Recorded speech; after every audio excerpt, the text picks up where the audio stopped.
but mostly I am lucky, and I don't say this to feel dramatic, I'm lucky to be alive today.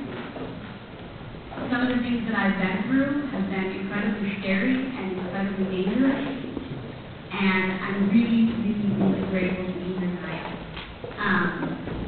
For quite a few years, I struggled with some dangerous addictions, methamphetamine and other drugs and alcohol, and I'm here tonight to tell you guys how it started and where it took me and how I've been able to come through it.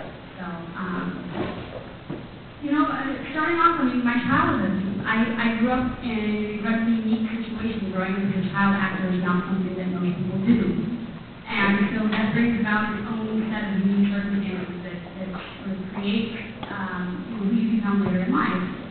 And the one question that I always get is, did you become, did you have all these problems because you were a child actor? And every child actor is screwed up, that's just sort of a stereotype.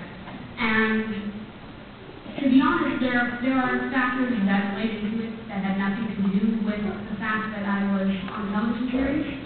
I was adopted at a very young age, and I had a biological history of addiction in my family.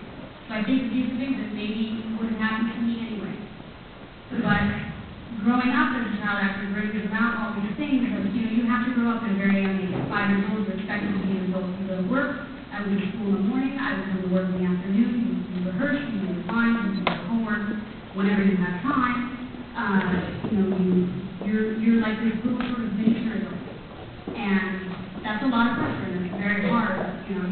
So what if you're sick? You keep working. You have a fever, that's okay. You pretend everything's fine, and you keep going, and you do the show. And you learn to pretend that everything's okay.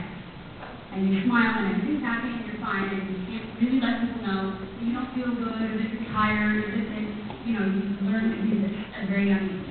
And that becomes a routine and a habit. You learn your whole life to sort of cover everything up and pretend everything's okay.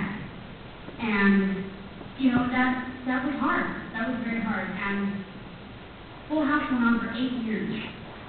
So from age 5 to 13, I had this, what I considered was my normal life, which was go to school in the morning, leave school at noon, work on my lines in the car, eat lunch in the car,